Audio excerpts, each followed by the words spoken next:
Vamos lá, estamos na página 93, é isso? 93. Bem-estar material, sucedâneo da felicidade. Natureza da verdadeira felicidade.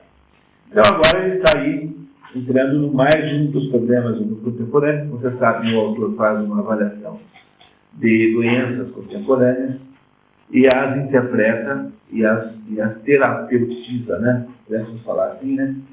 Terapeutiza, né?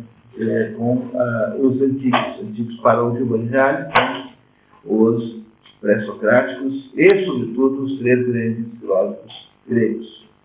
O Giovanni Reale é um especialista em filosofia antiga. Ele não é um filósofo, rigorosamente falando, mas ele é um comentarista competente.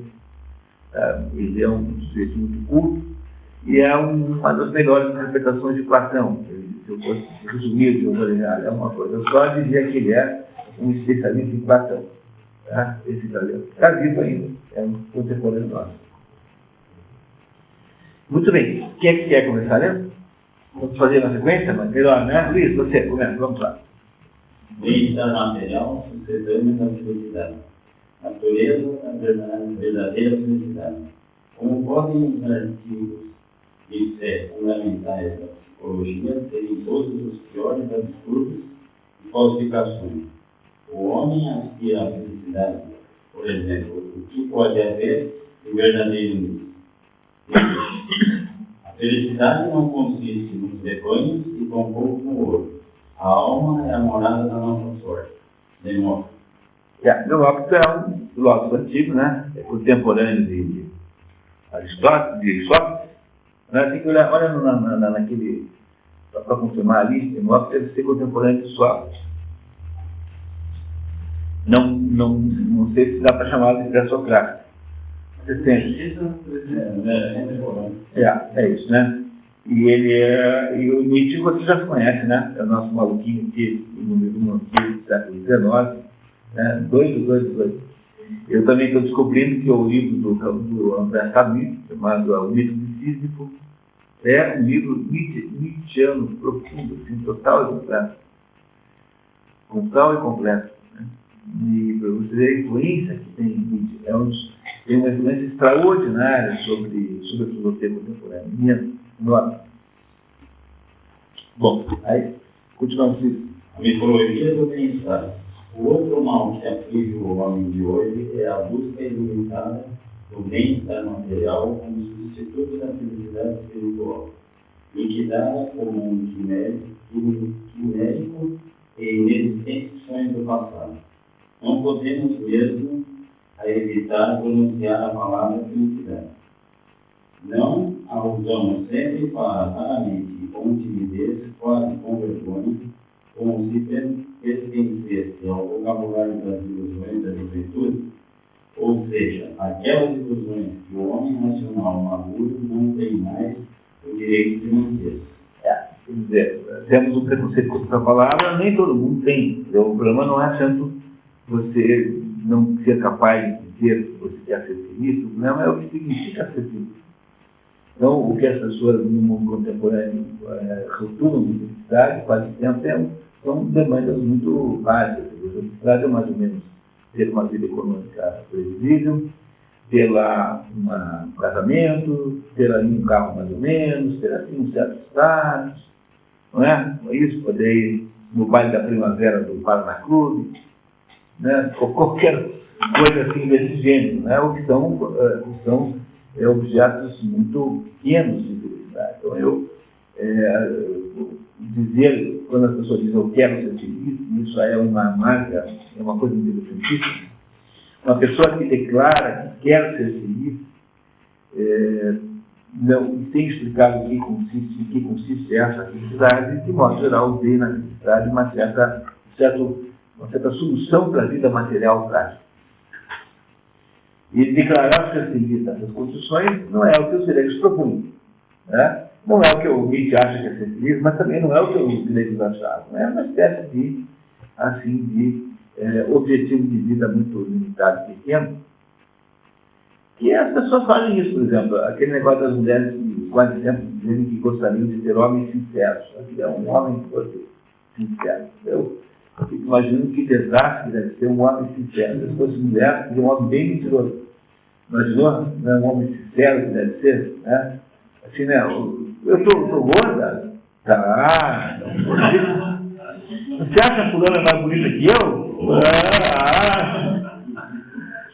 Você está olhando para ela? Tá. Então, a pessoa, no fundo, não quer um homem sincero, quer um homem que goste dela. Acha que é sincero apenas na declaração do amor, não nas outras coisas, não. Entendeu? Então, o que uma pessoa normal, assim, acha que é da vida, você perguntar para uma pessoa na rua, faz a experiência, para alguém na rua, o que você quer da sua vida? Eu quero ser feliz, provavelmente vai ser essa explicação. Ser feliz é muito diferente do que o ser feliz, é muito diferente do que Nietzsche achava que era felicidade, que era, na verdade, você assumir o poder de estabelecer os valores da história, e muito menos do que os gregos achavam que era felicidade. Então, o melhor texto histórico, o melhor texto filosófico da felicidade é a Ética Nicômaco, do Aristóteles, que explica bem. Vai ser citado aqui na frente, tá? Muito, né? Quer dizer, então o que ele está dizendo é que hoje em dia não se quer falar em felicidade, mas os que falam sempre olhando apenas para uma pequena questão pessoal, como sendo objeto de felicidade básica. Aquele negócio do Machado de Assis, felicidade é um sapato novo. Tem um encontro do Machado de Assis em que ele chega a essa conclusão. Felicidade é um sapato novo. Isso é felicidade. Eu não sei, mas o Machado de Assis baseou num capote. O capote. O capote. Que é a mesma história, né? É o capote no sapato. Tudo que ele queria, mas deve ter um capote novo. É isso mesmo. É isso mesmo, tá? Muito sobre. Portanto, aquela que outrora se denominava felicidade deixa o plano espiritual e retrocede ao plano material e físico. Ela consistia exclusivamente em poder desfrutar o maior número possível de bens materiais e no envolvimento do maior número de pessoas nessa fruição. Mas será que é mesmo assim? Na verdade, a equação felicidade e bem-estar material está longe de ser o ponto pacífico. É certo que o homem de hoje não quer renunciar ao bem-estar, mas depois de ter experimentado amplamente tudo o que foi produzido pela mentalidade tecnológico classicista, ele se deu conta de que está traindo suas promessas. Praxista, né, significa praxis, né? Praxis é prática, tá? Praxis é o contrário da teoria. Teoria é contemplar, tá? E prática é fazer. Então, já houve aqui nesse livro um debate sobre a oposição entre contemplação e ação. Com a conclusão de que a contemplação é superior à ação sob o ponto de vista. Mas a ação é também obrigatória. Nós vivemos justamente numa situação humana, é aquela que existe nós as duas coisas ao mesmo tempo. Tá? Graças à técnica, ainda temos à nossa disposição uma quantidade e variedade de bens que no passado a humanidade não só nunca teve, mas jamais imaginou poder ter, nem mesmo em seus sonhos mais ousados. E contudo, nunca nos sentimos tão insatisfeitos. O que terá acontecido, na verdade? Aconteceu que a abundância dos bens materiais, em vez de preencher o homem, esvaziou, minou e, portanto, comprometeu sua consistência e identidade moral. Morin cunhou a esse respeito a fórmula do mal-estar da civilização. Os grandes processos promovidos pela tecnologia atomizaram os indivíduos, fizeram com que se perdessem as antigas solidariedades que ligavam os homens e não apenas não produziram novas, mas as substituíram por pseudo-solidariedades burocrático-administrativas tristemente anônimas. Vamos ver uma dessas páginas. Você sempre toma cuidado com o Morin, tá? Então, sempre vejo isso.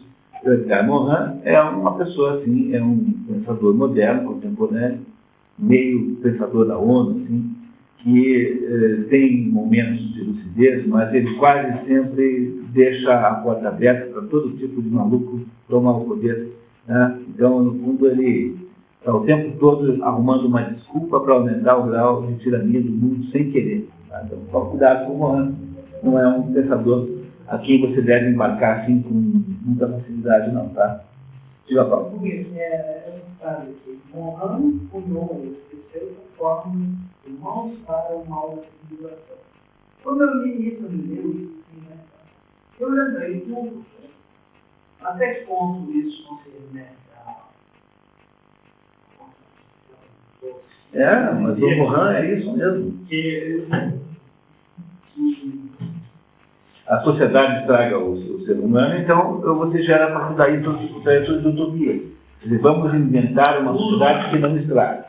E é por isso que o Morin é assim, tipicamente, que fará uma espécie de parceria invisível com essas tiranias aí todas. Então, embora ele tenha alguns momentos de lucidez, precisa tomar cuidado com o Morin, sabe? Não é um pensador que você assim deve tomar aquele cuidado assim, de ter uma certa prudência com ele, tá? Porque não é um sujeito totalmente esclarecido. A cidade das mil luzes, que oferece variedade e liberdade, torna-se também uma cidade espetacular, cujos vínculos, como a rotina, casa, escritório e metrô, sufocam a existência em que os estresses acumulados esgotam os nervos. A vida democrática regride. Quanto mais os problemas adquirem uma dimensão ética, mais sofrem a competência do cidadão em benefício dos especialistas. Quanto mais os problemas se tornam políticos, menos os políticos conseguem integrá-los em sua linguagem e em seus programas. O homem produtor é subordinado ao homem consumidor.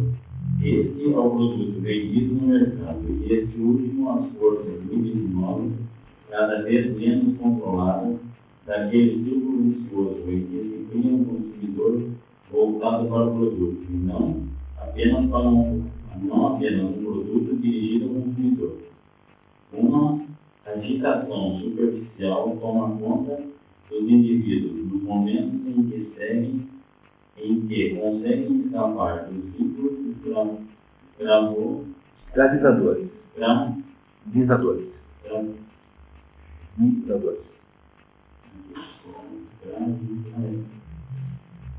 Escravizadores do trabalho. O consumo desregrado torna-se hiperconsumo eufórico. Bulímico.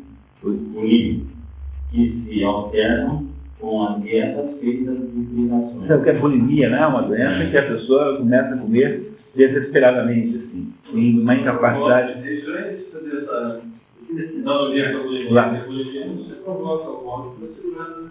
Você comer.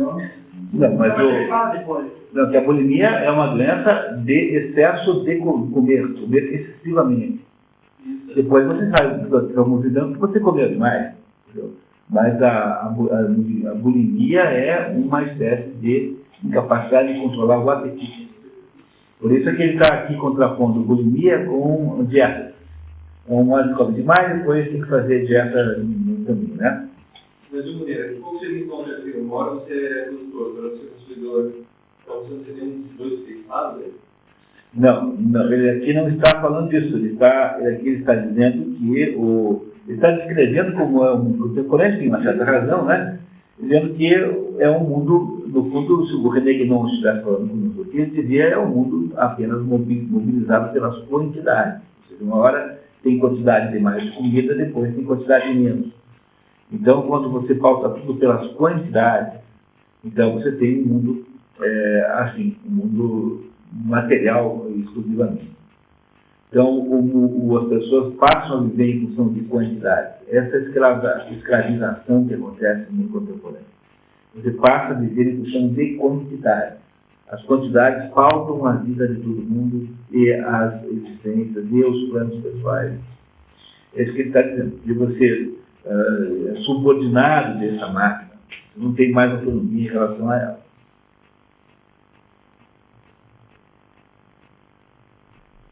Está vendo? O problema do Morin é o seguinte: consumo desregrado. Aí, então, embora ele tenha uma certa razão, o problema é que ele vai acabar justificando a existência da Organização Mundial da Saúde, dizer em algum lugar, escrever no pedaço de papel, que você não pode comer mais do que 2 ovos por semana.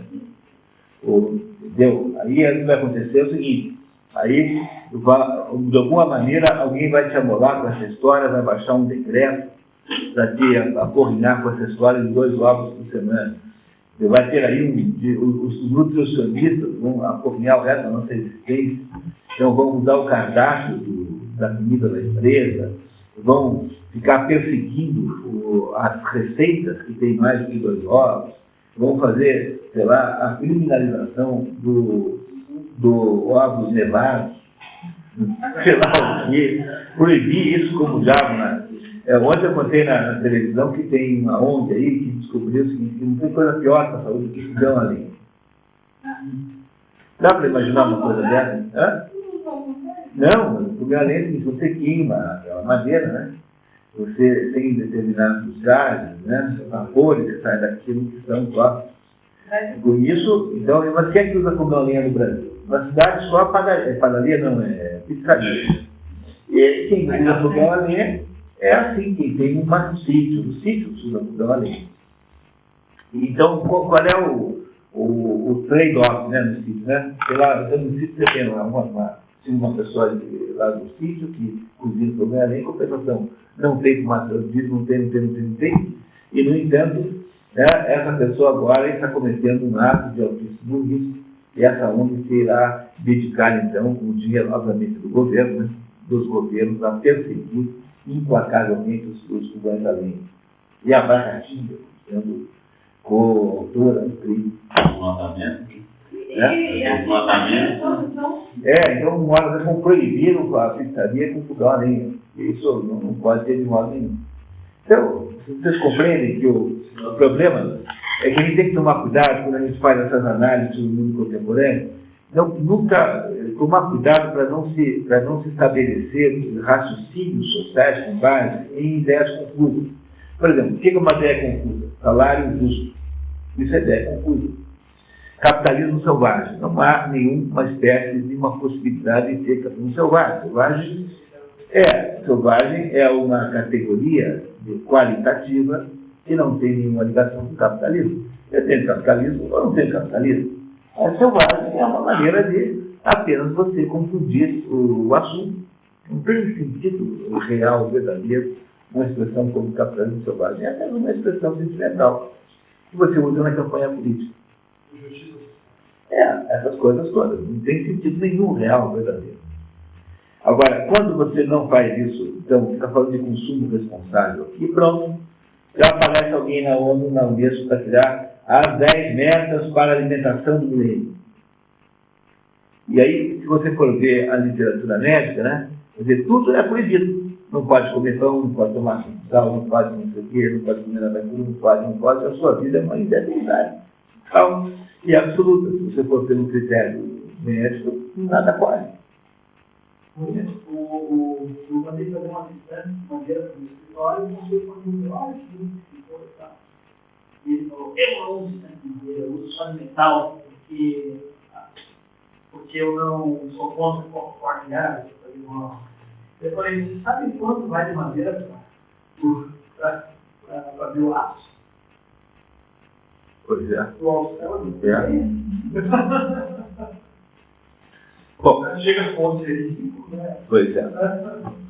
Bom, continuemos. A obsessão dietética e a obsessão pela forma explicam os medos na esquisita e os caprichos alimentares mantêm vivo o custo dispendioso das vitaminas e dos oligoelementos. Nos ricos, o consumo torna-se estéril. Maníaco do standing. Standing é a posição. Pela autenticidade, pela beleza, pela corpura, pela saúde. Eles dominam as vitrines, os grandes magazines, os pequenos mercados de pulga e as manias da frivolidade tornam-se manias das ninharias. Muito bem. Ok, muito obrigado, Luiz. Agora, Ed, vamos lá. Manias das ninharias são importantes. A transformação do trabalho de meio e fim. No século antes, olha, Mohan. Friedrich Nietzsche trataram um mecanismo perverso que leva àquele tipo de experiência. É preciso trabalhar, se não for moço, pelo menos por desespero, porque, feitas as contas, trabalhar é menos perigoso que se divertir. Então, o Nietzsche é um fazedor de frases, né? O Nietzsche não é um aforista. Então, ele é o sujeito mais engraçado que tem. Muitas são ótimas. O efeito de tudo isso é o chamado mal da civilização. Sua natureza líquida precisa dessa forma da falha de terra fácil da atividade humana, e ele não deixa de ficar. É muito difícil reconhecer a verdadeira natureza do mal da civilização, dadas suas ambivalências, suas complexidades. Precisamos desses subsolos minados, cavernas, desafios subterrâneos, juntamente com o desejo de viver e a luta surda e consciente contra o mal. Precisamos ter um conjunto de desumanização e humanização. Precisamos ver as sensações, a alegria, os prazeres, a felicidade, mas também as sensações, os sofrimentos, as frustrações, as angústias, as necessidades comuns do budismo. São diferentes, mas não menos reais que as comuns de tudo que ouvidos. Pergunta de modo vital sobre as forças da morte dessas civilizações também faz parte dessa civilização. As neuroses que ela provoca não são apenas o efeito do mal, são também um compromisso mais ou menos doloroso com o mal, para não ser devorados por ele. As reações ao mal são insuficientes, o mal se ampliará. De todo modo, nossa civilização não pode ser mais considerada uma civilização que tenha alcançado um patamar de estabilidade. Depois de ter liberado incríveis forças criativas e depois de ter criado inacreditáveis forças destrutivas, nossa civilização se encaminha para a sua autodestruição ou para a sua metamorfose. Muito bem. Ó, mais um pouquinho. Direitos juristas do mal-estar da civilização. O esquecimento da felicidade e a substituição dessa pela fruição do bem futuro produzidos pela técnica tem raiz no niilismo. Mais uma vez, o argumento de Nietzsche é exemplar ou sustentar que o homem não aspira à felicidade, que é uma ilusão, aliás, uma falsificação, mas a potência. É o que o Nietzsche pensa. O homem não quer felicidade, ele quer ter potência. Mas quando ele tem potência, aí então ele tem felicidade. Então, o que o Nietzsche diz, como aliás está certo, é que a felicidade é uma espécie de efeito colateral, que é toda a metodologia do Viktor Frankl. Que você só obtém legitimidade, né? A sua legitimidade só é verdadeira se ela for o efeito colateral de alguma coisa que faz a sua vida fazer sentido, que de modo geral não é uma coisa prazerosa. Pelo contrário, é um sofrimento, uma causa, um esforço, um sacrifício qualquer. É a mesma ideia do cristianismo. O cristianismo tem essa ideia central, né? Nuclear. E a ideia central do cristianismo é que a gente se transforma num ser santo, né? Se transforma num ser. A nossa santidade advém da nossa capacidade de renúncia a alguma coisa. E essa também é a razão pela qual, em nenhum momento da história humana, alguém pretendeu que se pudesse produzir uma civilização por meio da luxúria, por meio da gula, por meio das questões do diletantismo e fruição do sentido. A sociedade primeira da história que propõe que isso exista é o Brasil, que é a nossa A nossa proposta civilizatória é essa. É uma proposta assim essa coisa bunda lelê assim, que tem aqui no Brasil e tal. Essa coisa é a nossa proposta civilizatória. Nunca houve na história ninguém que tivesse proposto isso. Os libertinos sempre foram considerados indivíduos contra-civilizacionais. Então, o Marquês de Sade, ele passou metade da vida preso. Né? Sabia disso, né? Quando houve a Revolução Francesa, ele quase foi libertado da Bastilha. Ele estava lá até 3 dias preso na Bastilha. Então, o Marquês de Sade nunca foi transformado em ministro da Cultura de nenhum dos juízes, e nem muito menos da Revolução, e também não do Napoleão. No entanto, aqui nós achamos assim, que a nossa proposta existencial é uma proposta inovadora, que é uma proposta diletante, é uma proposta da diversão como processo de vida. Né? Como diz o frente sem tesão não há solução. Essas coisas assim. Tá? Então,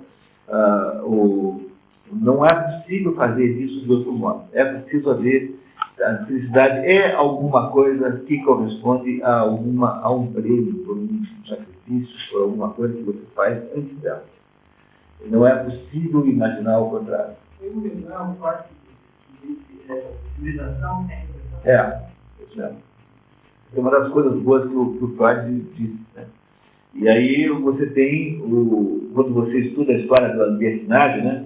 A melhor história sobre a libertinagem é o Dom Juan. Dom Juan, ou Dom Giovanni, fizeram Dom Juan. Há muitas e muitas histórias chamadas Dom Juan e Dom Giovanni. Mas as mais famosas são a peça do Mulher, que é a mais famosa das peças, e a ópera de Mozart, do Giovanni, que é escrito pelo Lorenzo da Ponte, que era o libretista. Sempre na ópera tem o libretista, que é o sujeito que faz a letra, né? E tem o compositor que faz a música, menos o Wagner. O Wagner faz as duas coisas. Ele é, na verdade, um libretista muito... Não é ruim, mas é um libretista mediano só. Mas é um músico extraordinário, contenta na música, o que não dá bem na letra. Letra não é assim que fala, né? Libreto, né? Certo. E Dom Giovanni é uma ópera maravilhosa, que vale a pena escutar, em que o Dom Giovanni é um libertino. O que é um libertino? Libertino é aquele sujeito que não ama, libertino sexual, né, no sentido. O Dom Giovanni é um sujeito que não ama as mulheres, ele ama o prazer. A diferença fundamental é que ele não ama a mulher, ele ama o prazer. Então, como ele ama apenas o prazer, ele vai trocando de mulher, então torna-se um sujeito cuja vida é dedicada à conquista. E durante a história do começa com ele tentando lá se uma moça, há um entrevero lá, ele faz briga lá com espadas com o pai da moça, que é o comendador, e o Marco, e o comendador então morrendo, nasce então a trama do Dom Giovanni de Mozart, que ele continua tentando aumentar as conquistas, ele tem uma espécie de ajudante chamado Leporello, que é uma figura teatralista. Tem momentos musicais absolutamente geniais. E aí o Dom Giovanni, no final, ele é destruído pelo aparecimento do fantasma do comendador. Ele tem lá uma estação e convida o comendador assim, debochadamente, para jantar na casa dele. Vamos lá, jantar em casa. E a estátua de fato vai. Então ele abre-se um buraco no chão, ele cai no fundo dos infernos. E o que na verdade o destruiu não foi o fantasma, foi a sua consciência moral, absolutamente incapaz de dar mais um passo à frente. Né? Então o libertino é, de certo modo, um suicida. Toda a libertinagem corpórea traz em si um potencial suicida. Você vê, dentro da libertinagem sexual, a AIDS é uma decorrência disso. Na libertinagem química, com todas as restrições da sua saúde, tomar tudo, né? Tomar todas e tal, ou pelo álcool, que é a mais básica, assim, em todo o processo de paixão pelo prazer em si, toda a paixão pelo prazer em si é um processo autodestrutivo. no ser humano. Então, você não deve fazer isso se você quiser. Faça o que você quiser. Então, cada um faça o que bem entender. Mas só compreenda que uma vida dedicada aos dias é uma vida mais curta. Necessariamente terá uma espécie de compensação em quantidade menor de tempo. De modo geral. Então, é isso, quer dizer, o processo todo que nós estamos fazendo aqui é um processo suicida sob esse ponto de vista. Continuamos a ler. Conforme os artigos de séries fundamentais da psicologia sobre todos os piores absurdos e complicações, o homem inspira a felicidade. Por exemplo, o que é verdadeiro isso? Para compreender o que é a vida, espécie de aspiração de tensão é a vida, a forma deve valer tanto para a árvore e a planta, quanto para o animal. A que coisa aspira a planta? Mas aqui já estamos numa cidade falsa, que não existe. O fato de um crescimento infinitamente múltiplo, com iniciativas próprias e próprias pela metade, escondido e negado, e colocamos diante dele a grosseira unidade plana. Que os últimos e mínimos indivíduos não devem ser entendidos no sentido de indivíduo mecanismo, e ato, que sua esfera de potência se desloca continuamente. Isso é evidente à primeira vista. Mas será que cada um deles aspira a se transformar dessa forma a felicidade? Em vez disso, cada expansão, incorporação, crescimento é uma luta contra algo resistente. O movimento é essencialmente algo ligado a estados dolorosos. Quem funciona aqui deve, em todos os casos, ter algo além de desejo a tal ponto, o sofrimento e continuamente em busca. Por qual coisa luta se a parte de uma floresta virgem? Pela felicidade? Não. Pelo respeito? Pela potência. O Nietzsche definiu na tese dele, né? O Nietzsche está falando aqui, tá?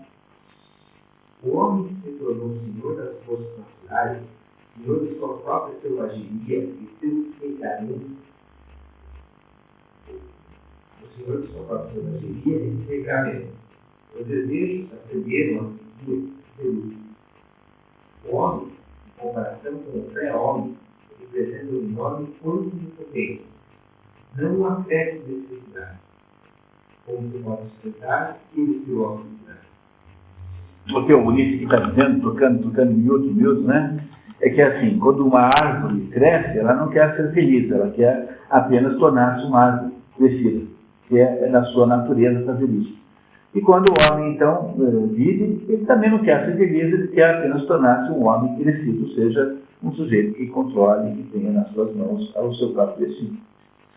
É o que o Nietzsche está dizendo aqui em palavras bem simples. Tá? Muito bem. Vamos lá. Portanto, a ideia de felicidade seria um absurdo, uma espécie de contrafação. Vamos imaginar como reagiria Platão. Platão contra a honestidade. Encontrando por Borges, O Borges, um dos diálogos de Platão, né? encontrando por Borges, conceitos de metáfora que representam de modo admirável o germe daquele mal, para nós, tomou a forma do bem-estar, do estado sem limites e enfeites. Então, aqui tem um diálogo de Platão, tá? Então, o Platão escreveu praticamente diálogos e cartas. Não tem nenhum texto platônico que não seja ou diálogo ou carta. Então, um diálogo tem dois personagens ou mais conversando. O Sócrates está praticamente todos. E aí, então, com essa conversa, o Platão vai esclarecendo o que ele quer dizer com as suas ideias, né? Em parte de Sócrates e em parte dele. Cálice. Mas, cara Sócrates, apesar de discutir, procurar essa, o desregramento, a privacidade e a liberdade, onde todos os seus favoráveis constituem a virtude e a eficácia.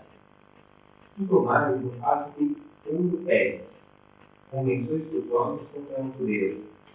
Fala Freud, que não vale absolutamente nada. Europeus ouro ao falso, né? Então, o cálice diz, olha, pessoal, vamos deixar de besteira. Está falando do cálice. Na verdade, o que interessa mesmo é a gente curtir a vida. E deixa eu falar, o resto é tudo besteira, é tudo discurso de pai. Tá? É isso que está falando o cálice, né? Então, agora eu vou fazer você não quer ler em dupla, vocês dois, para ficar mais divertido? Então, ele faz o swap. Né? Continua o cálice, ele faz o... Discurso de modo é verdadeiramente transformador. Ó, te elogiando, pô.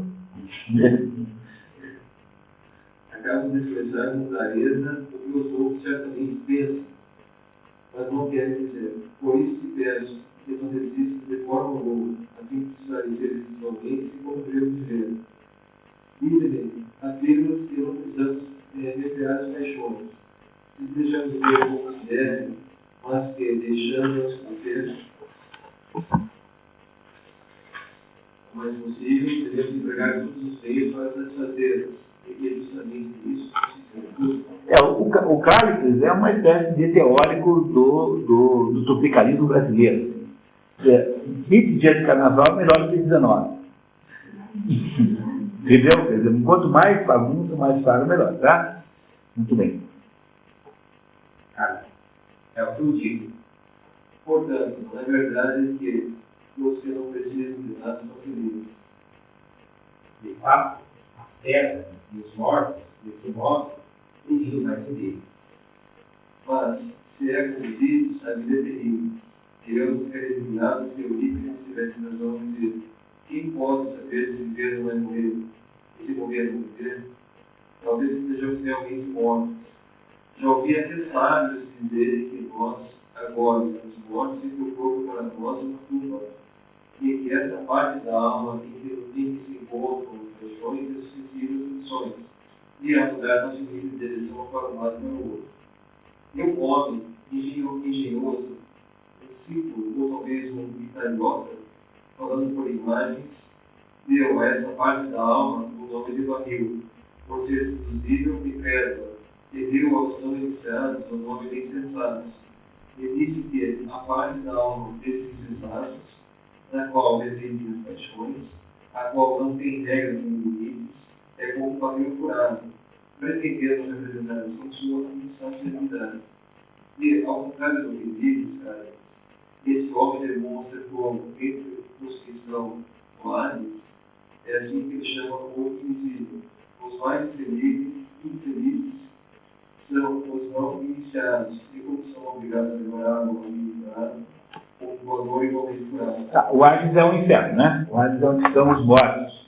Para um grego, o inferno não é um lugar onde estão as pessoas fazendo alguma coisa errada. Para um grego, o inferno é aquilo que está abaixo. É onde moram os mortos em geral, bons ou maus. Sempre foi assim. Tá? Então, a primeira redação daquela oração credo, né, dizia que Jesus tinha ido aos infernos. Depois, isso foi modificado pela igreja, porque o pessoal estranhava isso, o título inferno e tal, aí mudaram para a mansão dos mortos, como é hoje que se diz o credo. Mas justamente fala do inferno diretamente, depois a igreja mudou por Marte, fazer o Marte melhor. Mas diz o Sócrates para o outro: olha, lá no inferno, os que sofrem mais são aqueles sujeitos que como você, carregam um barril furado. Porque não interessa quando a água põe dentro, ele sempre estará vazio. Quem são essas pessoas? São os não iniciados. Mas se ele fala aqui, não é no sentido esotérico, é no sentido filosófico da palavra. Aqueles que não entenderam ainda o sentido da existência. Então está o Cálice dizendo que a felicidade está em encher o barril. E está o Sócrates contrapondo que o barril que ele acha que pode ser enchido é um barril vazio. Portanto, essa pessoa no inferno, no mundo dos mortos, é a mais infeliz de todas. Vamos lá. O coador, segundo o que ele sabe, uma palavra que o se faz é a alma. Ele comparava a alma com os estúpidos, né? Significa estúpido é estúpido. Ao coador, por ser bom e curada, por não ser capaz de entender nada devido à sua personalidade e falta de memória.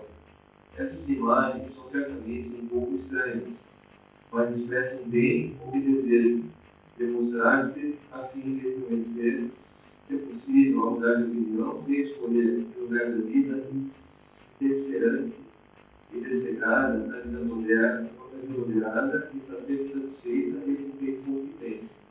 Mas será que conseguirei persuadir-te, de algum modo, a mudar de opinião e fazer com que acredites que os homens moderados são mais felizes que os absolutos?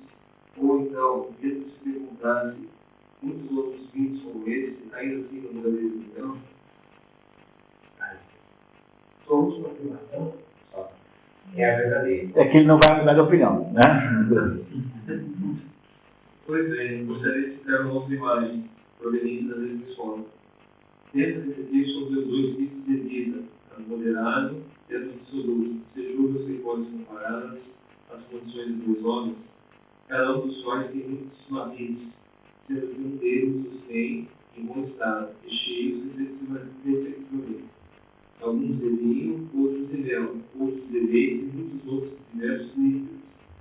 E que os líquidos contidos em cada um desses barris são todos preciosos e difíceis de encontrar. Pois bem, o dono, depois de ter enchido os barris, não precisaria mais verter neles nenhum outro líquido, nem se preocupar com eles, mas poderia ficar tranquilo.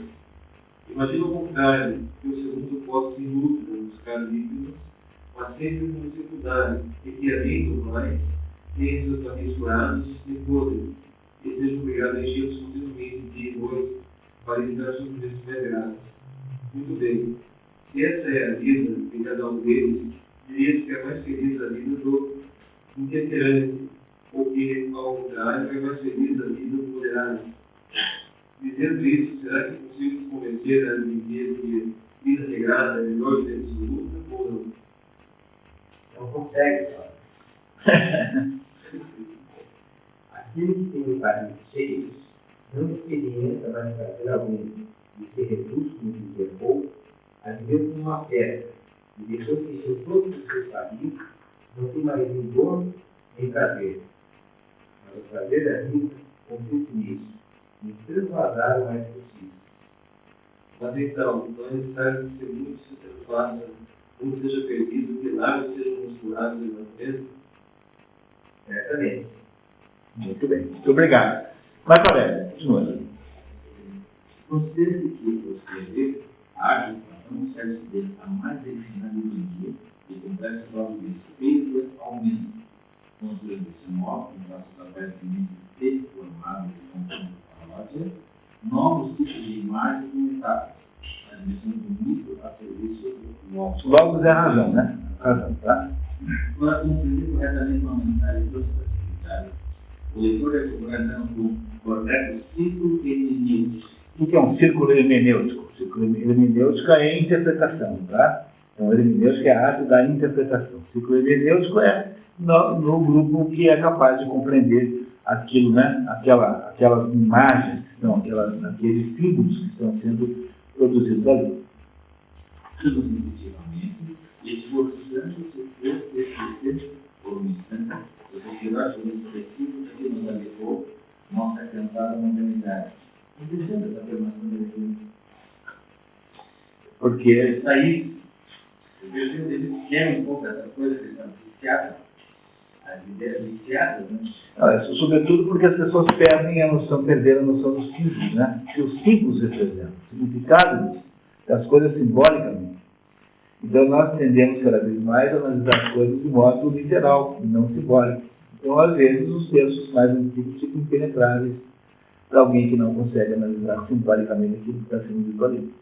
Aqui ele está falando de semiologia, semiótica? Não sei, porque a semiologia, veja, a semiologia é uma ciência moderna que se encontra presentemente em decadência, quer dizer, ninguém mais fala disso, né? O Humberto Eco foi o mais importante representante disso. Mas o Humberto Eco é muito maior do que a semiologia, então não é mais alguma coisa com a qual se preocupe, né? É difícil. Hoje em dia acho que nem está mais nos currículos, que é o estudo do símbolo. Mas a semiologia, na verdade, é apenas uma variante, apenas uma especificidade linguística E há nos símbolos uma importância extraordinária histórica. A humanidade, toda ela, porque, na verdade, tudo aquilo que nós somos capazes de compreender sobre o mundo, nós apenas compreendemos simbolicamente. Tudo pode ser compreendido simbolicamente. Tudo tem um sentido simbólico. Então, você pega qualquer espécie de literatura. Então, há mais ou menos assim, como se você, tudo funciona como se você olhasse para uma situação de camadas superpostas. Você lê um livro, há em primeiro momento uma espécie de trama. Você entende quando você compreende a ligação entre as personagens. Mas e aí? Qual é o significado disso? Bom, o significado tem que estar numa camada mais alta. Mas uma camada mais alta já começa a ser uma camada simbólica. E aí você vai procurando entender de fato o que é que simbolicamente aquilo representa. Então, por exemplo, o Otelo não é uma história de ciúmes.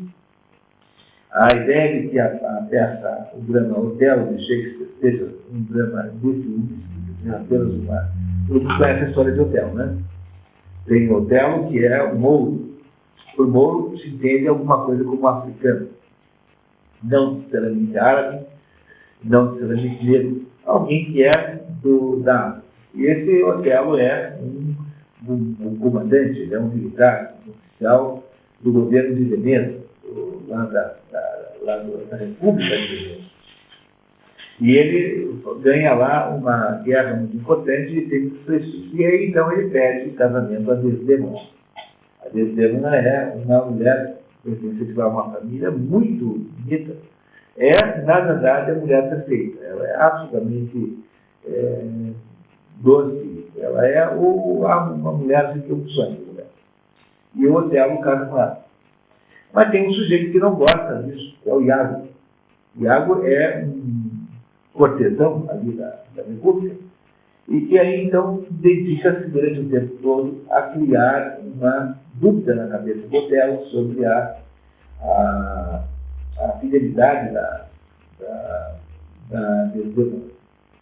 E falar de tudo, todos os golpes baixos, todas as intrigas, todas as pequenas manobras para comprometer a Desdemona aos olhos do Otelo. Até que, em um dado momento, o Otelo, então, absolutamente enlouquecido e cegado em ciúmes, mata a Desdemona e se suicida em seguida. Bom, essa é a história do Otelo, contada assim em 3 minutos. Ela é uma história que aparentemente é um drama psicológico sobre o ciúme, né? Que o ciúme acontece com as suas consequências. Mas, se você for ler só até aí, então não valeu muito a pena o exercício de ter lido o livro. Então, o livro tem conteúdo muito maior do que esse. Portanto, há um conteúdo simbólico. Existe alguma coisa nessa história que tem um valor que extrapola as aparências da trama, as aparências da personagem. Não, uma interpretação simbólica do Otelo é mais ou menos assim. O casamento da Desdemona como Otelo é um casamento do espírito humano com a alma humana. O Otelo representa um pedaço do ser humano que é a alma, ou seja, aquilo que é coragem, as características humanas básicas, coragem, bravura, disciplina, sucesso. E a Desdemona representa o pedaço da humanidade que não é humano, que é o espírito. A Desdemona representa uma espécie de imagem de Deus. Pois o que acontece aí é o casamento dos dois é o casamento único possível dentro da humanidade, que é o casamento do espírito com a alma. É essa a maneira pela qual o ser humano mantém a sua forma divina estável. Ele consegue, então, ter dentro de si, representar na mesma pessoa o seu lado espiritual que não lhe pertence e que é reflexo do transcendente, e o seu lado material, concreto humano, que é representado pela alma. O que é que o diabo faz? O diabo tenta, por todos os jeitos, impedir que isso aconteça. O Iago representa a malignidade diabólica, tentando impedir que o homem faça a ligação entre espírito e alma. Pois essa é a única maneira que tem de você aproveitar o esforço de entender o Otelo. Compreenderam? Eu só não sou capaz de entender de fato aquela história quando eu consigo ultrapassar e né, transportar para o universo simbólico daquele assunto. Agora, isso que eu disse com vocês aqui agora é uma coisa absolutamente inusitada. Vocês vão conseguir que ninguém faça essa interpretação. Porque o que se faz hoje em dia, dentro da metodologia contemporânea de interpretação literária, na Universidade de Letras, seria tentar mostrar para você que ali havia ou um problema de racismo, ou um problema de dominação machista, o machismo do hotel, contra, né? Ou um problema de um colonialismo intrínseco aquilo, que era a rebelião da nobreza veneziana contra, né, contra a incorporação social, contra a inclusão social dos pretos na vida social em que ficou. Qual? Criado no mundo apaixonado pelo hotel. Tem mais interpretação gay também, sempre tem lá.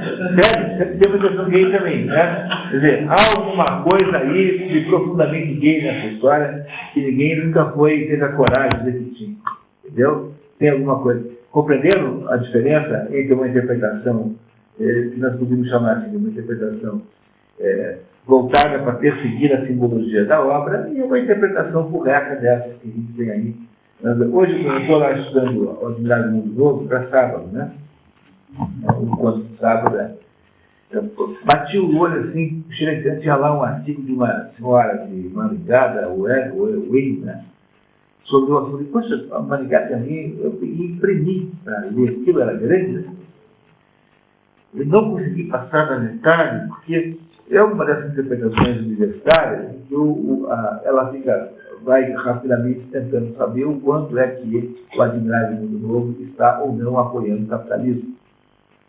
Quando você perde a noção de símbolo, e o que é a noção de símbolo? Quando você olha para cima, né? Como é que você percebe o símbolo? Quando você olha para cima.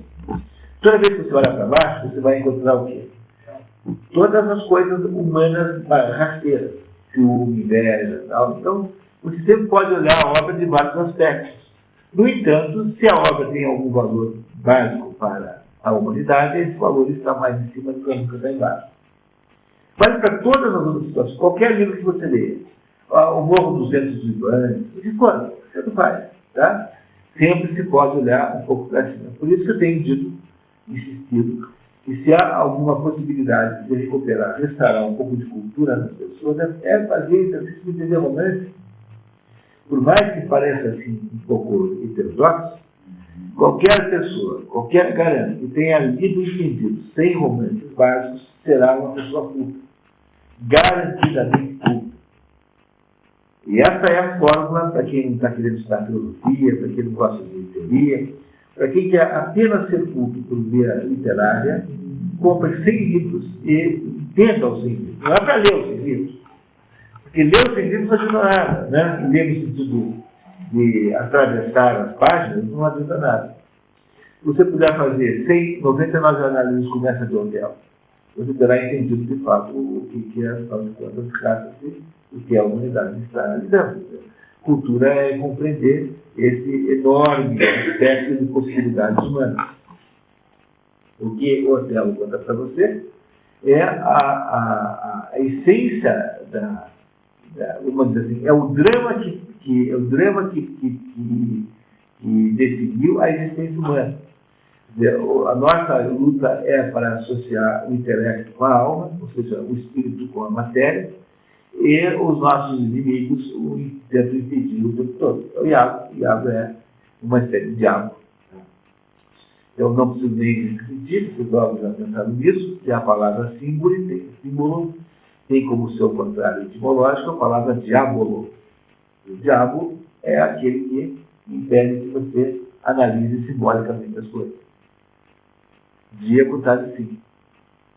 Compreenderam? O diabo é aquele sujeito que não quer que você perceba, né, que você perceba a simbologia do assunto e que você vá lá para a interpretação rasteira. São definitivamente eu sou leigo, muito profundo. É que todas as peças, como a questão toda é que as grandes obras... do ser humano, natureza humana. Assim, Marco Aurélio, olha, é assim, tá? Quer dizer, uma coisa, um modelo que eu gostaria que vocês compreendessem é mais ou menos assim. Eu estou fazendo isso, né?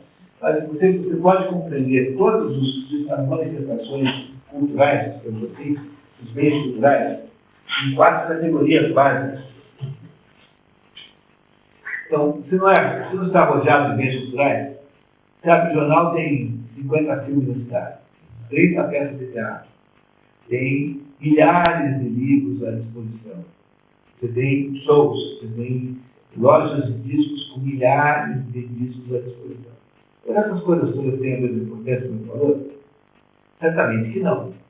Se você for um antropólogo, você acha que sim, porque você está falando apenas da manifestação cultural. Mas nós não somos antropólogos, então, num contexto de produzir alguma verdadeira apropriação, né, de algum conhecimento de verdade sobre cultura, então é melhor partir de um modelo mais ou menos assim. Por exemplo, obras. Essa matriz aqui correlaciona 2 variáveis.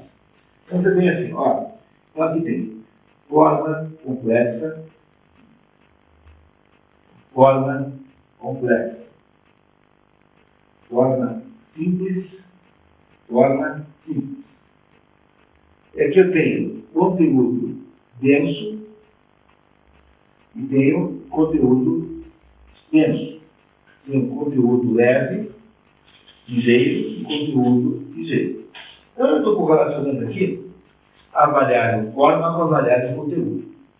Então, aquilo que tem forma complexa e conteúdo denso, isso é aquilo que nós chamamos de arte erudita. Shakespeare está aqui. Né? Aquilo que tem forma simples e tem conteúdo complexo é aquilo que a gente chamaria de herança popular. Tá? Por exemplo, o Aleijadinho. O Santeiro, aquelas coisas maravilhosas. A literatura de Cordel e Paz, os autos religiosos. São todas formas simples, porém com conteúdo complexo. Aquilo que tem conteúdo simples e forma simples, isso aqui é a arte da massa. É o música sertaneja. É aquilo que é descartável, que vai desaparecer, que some. E aquilo que tem forma complexa, conteúdo simples, é aquilo que a gente chama de indústria cultural. É a novela da Globo.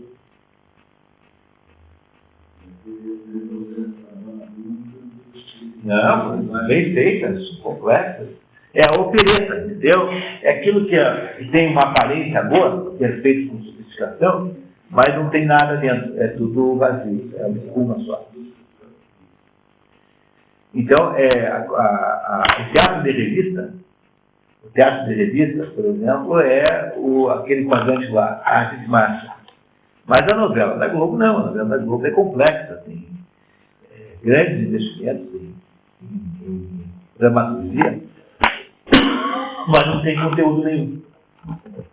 Compreenderam isso? Então, o que acontece quando você lê uma peça de arte erudita? Você lê Shakespeare, você ouve Wagner, ou você lê algum livro como Cervantes, ou a Divina Comédia, enfim, o que for, né? É que você, uma sinfonia de Beethoven, é que dada a densidade do conteúdo e a complexidade da forma, então é possível retirar montanhas aí dentro. Né? Quer dizer, é uma província mineral de alto teor de ouro, né? Você vai tirando. Você vai escutar uma sinfonia de Beethoven 30 vezes e não vai ter percebido todas as sutilezas ainda.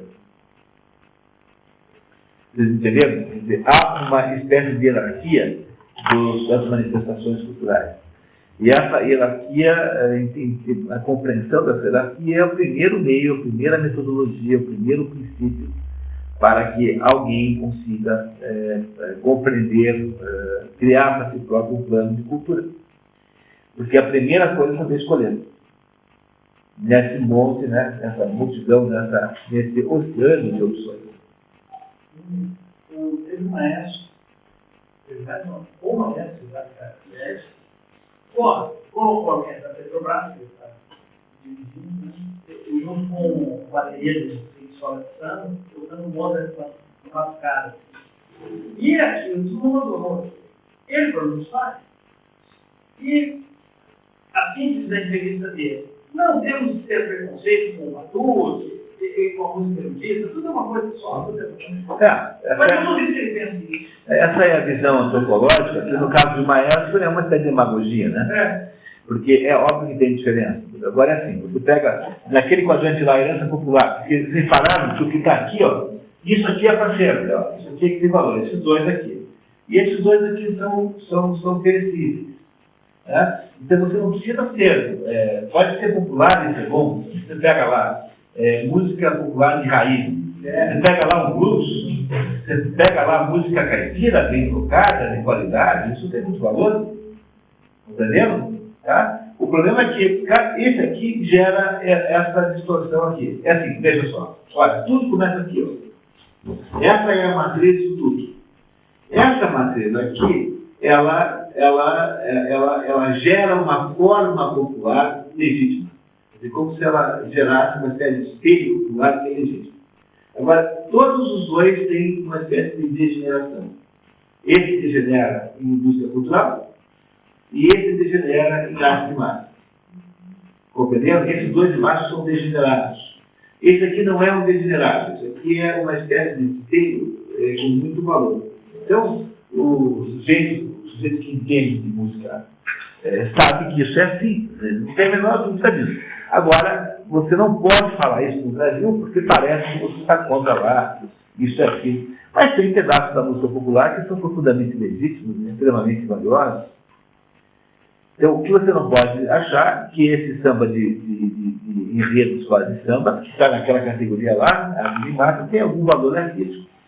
Eu tenho uma história deliciosa a esse respeito. Uma vez eu estava no Rio de Janeiro, na casa de um amigo meu, né, assim, do Lênin, e tinha lá uma mocinha, assim, que eu nem lembro mais o que era, acho que ela era dinamarquesa, era uma moça, assim, do país nórdico, né, e tinha na praia, tinha, assim, um palco, e isso foi, assim, no verão, então eu acho que era já rescaldo do carnaval, tinha um palco, um monte de gente sambando, assim, e tinha lá os caras tocando aquelas músicas de enredo de escola de samba. Aí o Dado perguntou para mim assim: vem cá, eles tocam sempre a mesma música? Eu falei assim: não, é diferente, mas parece para mim que idêntico. Porque de fato parece idêntico, é uma música grosseira, simples. Agora, quando você pega o samba de roda do morro, que é música de raiz, esse tem um certo valor. Mas ele é apenas um espelho daquilo dito. Então, se você vai fazer para você um projeto de cultura, então você pega e monta um projeto de passear pelo mundo da arte erudita, antes de fazer qualquer outra discussão aí pelas comercialidades aí, que estão aí disponíveis. Então, esse é o problema central. A gente não consegue ter uma visão do que escolher. E essa conversa começou porque o Marco Aurélio mencionou o fato de que em Shakespeare há uma riqueza tão extraordinária de interpretações, mas isso é mesmo porque ele é uma obra erudita, em complexidade alta e densidade de conteúdo alto.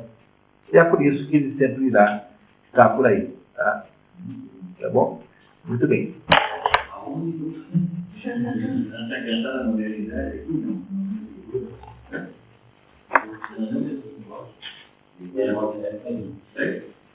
Depois da modernidade. Pois bem, o homem é muito exagerado e vive aqui e para o mundo. Ik nunca é aqui e agora. Ik, aqui E agora? Agora. Então nunca parece nunca, mas não é nunca, é agora. E busca satisfazer todos os seus desejos, devorando tudo e tentando ter cada vez mais, é até profissionalmente resultado com uma imagem da carambola. Pode ler embaixo. Uma árvore cardiforme da família Charabridae, a qual pertence também a derrota dos nascidos do conhecido como maçã. Oi? Nossa. Agora sim, né? Agora é isso. Trata-se de estranho fácil, não tem nenhuma mão de cirurgia. Se posso sentir muito agora, come e com a rua assim, para. Você está na bola, tá? Você está dizendo que quem é como o nosso amigo Cálices é uma tarambola, que é o mesmo sentido do barril furado, né? É o quê? A bulimia é uma fixação em comer, é uma incapacidade de moderar o apetite. Bulímico é quem come desesperadamente. É que ele fica num ciclo assim, só que ele não faz na situação normal. Ele gera de outra forma. Isso, é isso. Fica no mesmo ciclo vicioso. É certamente a imagem de efeito irresistível que os traduz de forma paródica e mandada, aqui não vão curar. Então, como se dizer, será que eu não corro o risco de ser uma verdadeira tarambola, o homem do partido melhor tempado, e do ciclo hipertrófico, que deve saber dos seus desejos diminutos? Aquele negócio que eu falei para vocês, no mesmo que eu contei aqui, uma professora japonesa, que eu conheci lá numa dessas vilas na Cidade do Céu, que foi para o Japão, aquele negócio de brasileiro que vai para o Japão, né? E aí ela contou a seguinte história, que ela mandou o filho para a escola, e fez uma lancheira assim, com sanduíche, uma garrafa cheia de café com leite, sei lá o quê, e mandou o menino para a escola. No dia seguinte, a professora veio à casa dela, falou assim, tá errado. Tem que ser assim, pouquinho e muito bonito. Daí o seu filho vai olhar e vai dizer assim, mamãe me ama. Que é fundamentalmente a diferença entre a quantidade e a qualidade. A quantidade e a qualidade. E está sempre voltando como sendo a questão de fundo por trás disso, né? Então, o problema, o barril furado, só faz sentido num contexto de quantidade, absolutamente incontrolável. Então, mais. Quantidade incontrolável. Enquanto que a qualidade não é incontrolável, a qualidade é fixa, ela é estável. Então, no fundo, o que se está aqui dizendo, em última análise, é que o mundo contemporâneo é um mundo baseado na quantidade. Vocês já sabiam, porque vocês são, na maioria aqui, veteranos do René Guénon, e sabem que o René Guénon, no primeiro semestre que a gente viu do René Guénon, sabe que o René Guénon tem um livro chamado O Reino da Quantidade, que, aliás, vai ter um grupo de estudos dele, 10 encontros, em janeiro, na segunda quinzena. Eu ia trazer hoje, esqueci, infelizmente, trazer tem uma filipetazinha com propaganda. Sabe o que é filipeta? E sabe o que é uma filipeta, né? Por uma razão vergonhosa. Né? Tinha um chamado Filipe, década de 50, em São Paulo, do Rio.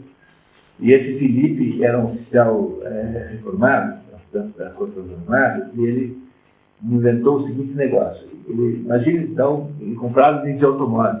Imagine que houvesse aí um carro qualquer aí que valesse 10 mil dinheiros, qualquer coisa. Tá? Então ele chegava e tinha no anúncio, olha, compra tal carro por 12 mil, mas eu pago em 4 vezes. Aí tinha lá o seu carro, pagava 12 mil, pagava 4 e ficava devendo outras 3 e 4. E ele punha no jornal do dia seguinte, vendo o carro por 8 mil, que é o carro que valia 10, né? Esse que ele comprou por 12 e vendia por 8. No dia seguinte ele punha 8 mil no bolso. Ele tinha perdido 4, mas ficou com 4, né? Só que estava devendo mais 8 lá, né? Mas não é que não pagava. Enquanto ele tivesse conseguido fazer esse negócio, ele conseguia jogando para frente a dívida. Né? Tirando, né? A famosa bicicleta. Você vai pedalando e não cai, né? E isso não deu certo, porque uma hora ou outra para o mercado, né? Até porque acabam os carros, e aí você acaba os clientes, aí vai a falência, tem muito preço. E o papel que ele dava para comprar a dívida chamava-se filipeta, que era do Filipe. E essa é a origem da palavra filipeta, entendeu? Que é um negócio que você distribui, não tem valor nenhum, tá? Que é o papelzinho que hoje chama flyer. Muito bem. Você não transporta do Dorso. Só. Então, faz como o Rubens agora, a dupla também. Então, Sócrates, o Rubens é o cara. Tá vendo? Muito bem. Mas a Bíblia que fala é de uma angola, bem diferente da de um morto e de uma pedra. Diz-me uma coisa. A Bíblia que fala é, por exemplo, estar com fome e estando com fome comer. É isso. Ter sede e ter sede de beber. É isso. Em poucas palavras, eu diria que isso consiste em ter todas as outras paixões e poder tratá-las como prazer. Muito bem, meu caro. Trata-se de continuar assim e não se acalme. E, ao que parece, eu tampouco devo ter acanhamento.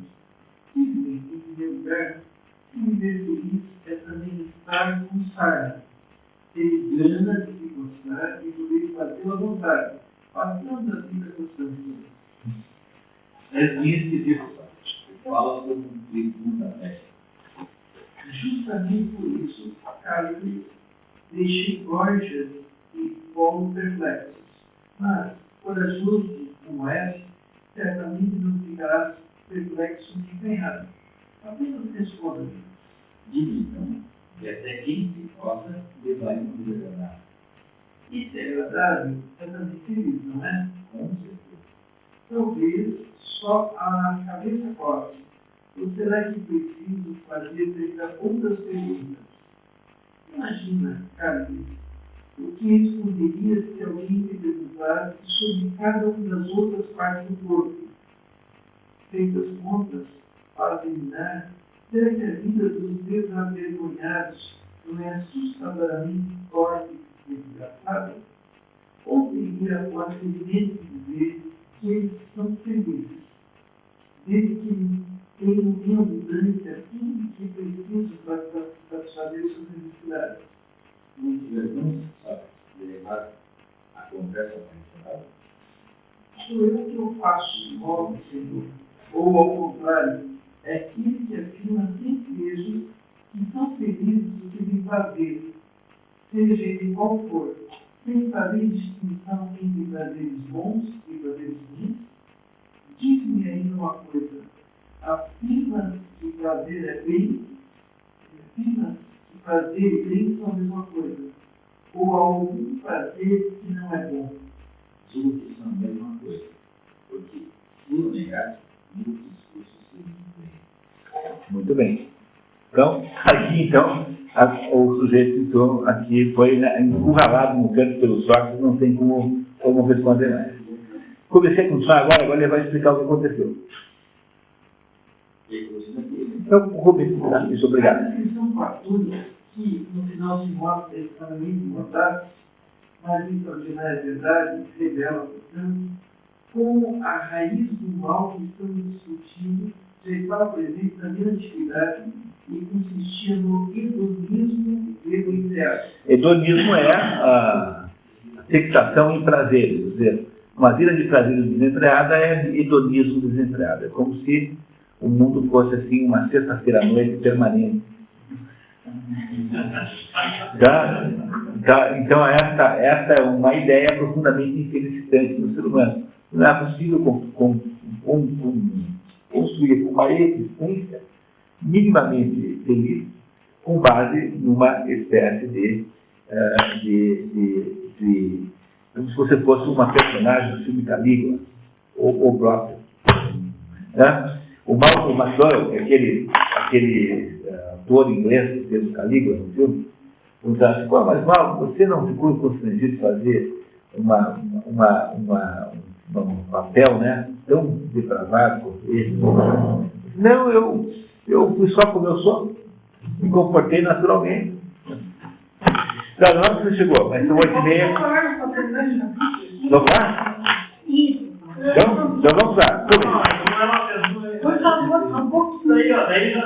Então, vamos lá. A cultura. A cultura Praxis, né? Praxístico. tecnológica fez com que ela crescesse no mundo. mas suas conotações são as mesmas, e, portanto, a terapia por isso é a mesma. Para que ela fique mais clara, proponho uma breve recapitulação da articulação da antiga noção de felicidade. Nela encontraremos o sentido daquela justa medida que nosso mundo nihilista perdeu, condenando-se àquele tipo de instabilidade que as páginas de terra farta são bem denunciadas. E aí, então, vamos entrar nos próximos casos. Então, tomamos um cafezinho, falamos um pouquinho, e continuamos daqui a 10 minutos. Muito bem. Super, né?